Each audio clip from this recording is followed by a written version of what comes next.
Bienvenido a Reflexiones, un programa para pensar. El día de hoy hablaremos acerca de la apostasía. La Biblia nos dice, 2 de Tesalonicenses capítulo 2, verso 1, pero con respecto a la venida de nuestro Señor Jesucristo y nuestra reunión con Él, os rogamos, hermanos, que no os dejéis mover fácilmente de vuestro modo de pensar, ni os conturbéis ni por espíritu ni por palabra, ni por carta como si fuera nuestra, en el sentido de que el día del Señor está cerca. Nadie os engañe en ninguna manera, porque no vendrá sin que antes venga la apostasía y se manifieste el hombre de pecado, el hijo de perdición.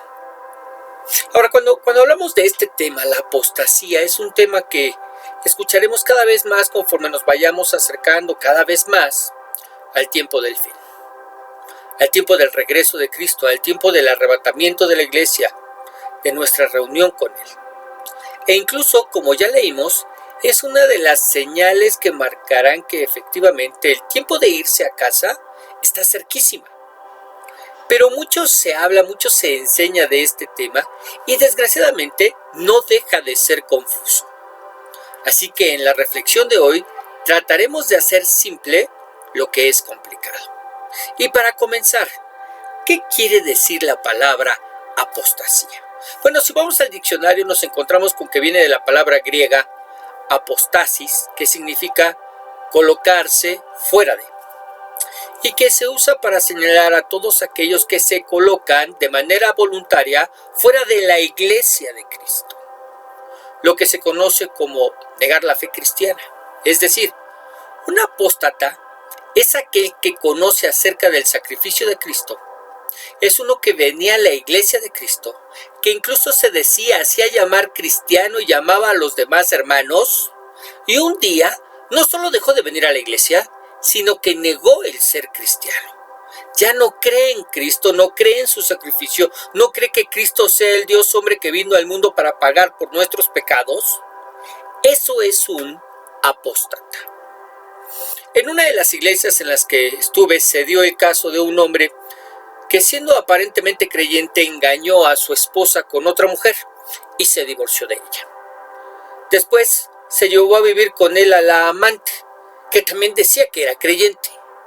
Como el pastor de ninguna manera los quiso casar, porque se querían casar que para ponerse en orden, fueron a la iglesia católica, y ahí uno de los requisitos que el cura, el párroco, les puso es que trajeran testigos que dieran fe de que ambos ya no eran cristianos, que ya no se congregaban, que a pesar de haberse bautizado, negaban el bautismo, negaban la fe en Cristo solamente y abrazaban la doctrina católica con sus ritos santos y vírgenes. Así que ambos llevaron a sus padres para que testificaran y de esa manera apostataron, es decir, negaron la fe. Ahora, ellos lo hicieron movidos por sus intereses, pero este pasaje nos dice que el Señor no vendrá sin que antes se dé la apostasía en la iglesia, y no lo dice como un hecho aislado, no, sino como algo que se dará de manera masiva y en un tiempo bien determinado. Lo que nos lleva a preguntarnos, ¿qué hará? ¿Qué hará que la gente no solo deje la iglesia, sino que niegue la fe? ¿Qué nos dice la Biblia? Vamos a Apocalipsis capítulo 13, verso 7, que dice: y se le permitió hacer guerra contra los santos y vencerlos. También se les dio autoridad sobre toda tribu, pueblo, lengua y nación. Y la adoraron todos los moradores de la tierra cuyos nombres no estaban escritos en el libro de la vida del Cordero que fue inmolado desde el principio del mundo. Es decir, la apostasía es una de las señales que nos advertirán que el regreso de Cristo está muy cerca, pero también leíamos que el hijo de perdición, el hombre de pecado, se tiene que manifestar. Dice, y se manifiesta el hombre de pecado, el hijo de perdición. Y este pasaje de Apocalipsis nos dice que ese hombre de pecado, en primer lugar, se le permitió hacer guerra en contra de los santos, en contra de la iglesia, y se le dio el poder de vencerla. En segundo lugar, se le dio autoridad sobre las naciones del mundo. Y en tercer lugar, recibirá adoración de todos los que no son verdaderos creyentes. Pero este pasaje en realidad responde a la pregunta: ¿qué hará que la gente niegue la fe y deje la iglesia? ¿La guerra que el hombre de pecado o anticristo desatará en contra de los creyentes hará que la gente deje de ir? Hará que la gente deje de congregarse, hará que la gente salga corriendo de nuestras iglesias, hará que la gente niegue la fe. Hablamos de una persecución como no hemos visto a lo largo de la historia, donde todos aquellos que por causa de su fe se nieguen a darle, se nieguen a rendirle adoración, estarán condenados a muerte. Una persecución que se extenderá por todo el mundo, en todas las naciones. No como ahora, que efectivamente hay persecución, pero está muy focalizada en los países musulmanes, por ejemplo. En ese tiempo será en todo el mundo. Será entonces que muchos dejarán las iglesias. Será entonces que muchos dejarán a Cristo con tal de salvar sus vidas. Y no solo eso, sino que incluso, como ya vimos en una reflexión anterior, entregarán a muerte aún a sus propios familiares y amigos. ¿Cómo se le llama a eso? Apostasía. ¿Y qué nos enseña la Biblia? Que esto vendrá, esto sucederá, acontecerá, se llevará a cabo justo antes de nuestra reunión del arrebatamiento que tendrá la iglesia para estar con Cristo. Lo que quiere decir que, por supuesto, que estaremos aquí para vivirlo. Estaremos aquí para vivirlo. Es muy probable, escúchame bien, es muy probable que la mayoría de nosotros seamos testigos de la apostasía más grande de toda la historia de la humanidad. Pero lo que me llama la atención en primer lugar es: ¿cómo es que a la gente, mientras no le cueste nada, va a la iglesia? Piénsalo. Mientras ella vaya y eso le haga sentir bien y eso no le implique que tenga que dar nada o que se tenga que comprometer en algo, ella está dispuesta a ir. Pero en el momento en el que se le habla de manera personal sobre la necesidad de comprometerse, en el momento en que se le habla de que ser salvo no es que no le cueste nada a la gente, sino todo lo contrario. El que desea, escúchame bien, el que desea ser salvo tiene que estar dispuesto a darlo todo, a dar su vida, porque salvación es vida por vida. Yo le doy mi vida de pecado a Dios y Él en cambio me da la vida de su Hijo. Cuando la persona descubre eso, mejor se va. Y es que todo estaba bien mientras no le costara nada. Ahora piense en esos que están en la iglesia porque no les cuesta. ¿Qué sucederá cuando se desate la persecución? Bueno, por supuesto que saldrán corriendo de ellas. Si no estuvieron dispuestos a dar de su dinero para sostener aquello que les hacía sentir bien, ¿cómo darán su vida por ella? Y ese hecho, ese acontecimiento, la apostasía, nos dejará ver, nos dejará distinguir a los que son verdaderos creyentes de los que decían serlo, pero que en realidad nunca lo fueron. Así nos lo dice el apóstol Juan. Vamos a verlo en 1 de Juan capítulo 2, verso 19, que dice: salieron de nosotros, pero no eran de nosotros. Porque si hubieran sido de nosotros, habían permanecido con nosotros. Pero salieron para que se manifestase que no todos son de nosotros. No eran de nosotros, no todos son de nosotros. Por eso salieron para que se manifestasen los que son de los que no son. Porque los que son habrían permanecido con nosotros. Pero ahora hablemos de nosotros, de los que somos verdaderos creyentes. ¿Qué aprendimos?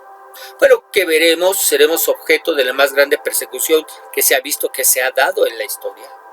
Que nos perseguirán no por el color de nuestra piel o la raza a la que pertenecemos, no. Que nos perseguirán por la fe que profesamos y que nos impedirá adorar al anticristo. Viviremos lo que nuestros hermanos del primer siglo vivieron cuando a la aldea en la que vivían llegaban los romanos tocando el tambor que los llamaba a reunirse en el centro y donde todos tenían que pasar al incensario a declarar que el César era Dios y adorarlo. ¿Qué les pasaba a los que no lo hacían? A los que en lugar de confesar con su boca que César era el Señor, confesaban con su boca que Cristo es el Señor y que les levantará de los muertos. Morían. Pues así será con la iglesia. Ahora yo te pregunto, ¿qué te parece esto? Y sé que alguien estará pensando, ay pastor, pues ¿cómo quieres que me parezca? Pues mal. Pero yo tengo la fe de que el Señor vendrá antes. Y sabes que opiniones como esas yo las respeto, pero la Biblia dice que vendrá después, no antes. Así que mi obligación en este momento es preguntarte, ¿cómo te estás preparando para soportar lo que viene? Piénsalo. Por favor, piénsalo. Si al día de hoy prohibieran que nos reuniéramos como iglesia y nos pidieran que nos reuniéramos en las plazas y lugares públicos para adorar al anticristo, ¿qué haríamos? Y si además nos amenazaran con matar a todo el que no adorara, ¿qué haríamos? Piénsalo. Y mientras lo piensas, te cuento que eso es algo que ya pasó en Babilonia, cuando el rey Nabucodonosor hizo una estatua de él y ordenó que al sonido de la música todos en el imperio lo adoraran, y los que no lo hicieran morirían quemados en un horno. ¿Qué pasó? Todos adoraron, todos menos los 3 amigos de Daniel, a los que apresaron y llevaron ante el rey, y que al negarse a adorarlo, los echaron a un horno que fue calentado 7 veces más de lo normal. Conocemos la historia. Fueron librados de manera milagrosa, no sin antes tener un encuentro personal con Cristo. Pero estos chicos, estos hombres, estaban dispuestos y preparados para morir. Cuando Nabucodonosor los entrevista, le dicen, no adoraremos. Y sabe, tienes que estar consciente, Nabucodonosor, que Dios es poderoso para librarnos, pero si no lo hace, no importa, no adoraremos. Estaban preparados para morir. ¿Y tú? ¿Y tu familia?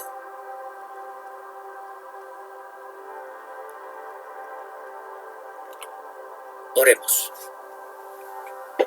Señor Dios y Padre Celestial, queremos alabar y queremos bendecir y queremos glorificar y queremos exaltar tu nombre. Y Dios, gracias porque estos temas sacuden un poco nuestras vidas, nos hacen pensar, nos hacen reflexionar acerca de lo que real y verdaderamente estamos haciendo, la manera en que nos estamos preparando. A veces creemos, Señor, que pues estamos yendo a la iglesia solamente a escuchar sermones y enseñanzas, y que el único propósito es, pues que conozcamos un poco más y que en lo que tú vienes, pues permanezcamos entretenidos, entre comillas, adorándote. Dios, obramos de manera irresponsable.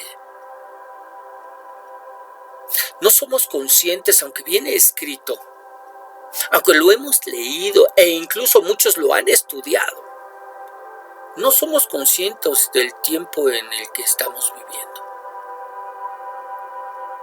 Dios, en el nombre de Jesús, yo te ruego que seas hablando a nuestro corazón y a nuestra vida. Que podamos entender que estas cosas que dejaste escritas, las dejaste escritas para que nos preparemos, para que cuando ellas sucedan, sepamos que tu regreso está pronto, pero estemos preparados para soportar ese momento de prueba. Dios, en verdad hay temor en mi corazón. Pero hay temor en mi corazón porque miramos una iglesia tan frágil. Miramos a los hermanos tan frágiles. Señor, si no están dispuestos, si no estamos dispuestos a ofrendar y diezmar, ¿por qué daremos nuestra vida por ti? Si nuestro dinero no queremos darlo. Si nos ofendemos casi por cualquier cosa y amenazamos al pastor y a la iglesia con ya no ir, con cambiarnos de iglesia, ya extrañarán mi diezmo, dicen algunos. Y nos molestamos por niñerías, tonterías. ¿Qué pasará el día que el ir a la iglesia, que el no ir a adorar, que el negarnos a tener un Dios ajeno a ti, nos cueste la vida? ¿Será que verdaderamente somos creyentes? ¿O eso dejará ver que solo decíamos creer en ti, pero que nunca tuvimos un encuentro personal con Cristo? Que jamás te entregamos nuestra vida, que solo estábamos ahí por pura y mera conveniencia, para que nos fuera bien.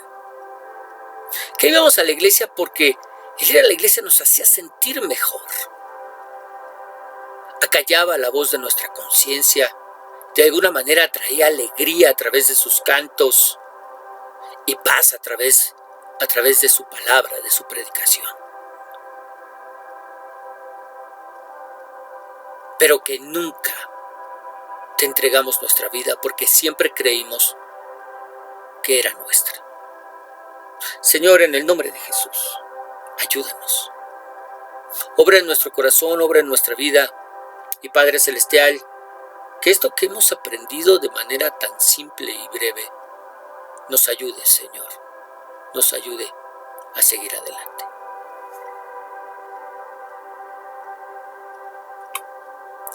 Muy bien, que el Señor te bendiga, que el Señor te guarde y que el Señor haga resplandecer su rostro sobre ti y te dé paz. Le damos gracias a Dios por lo que hemos podido reflexionar el día de hoy, pensar. Y nos estamos despidiendo, no sin antes recordarte que nos escuchamos todos los días a través de un devocional y que el día de mañana recibirás tu estudio bíblico. En verdad esperamos que el Señor te bendiga.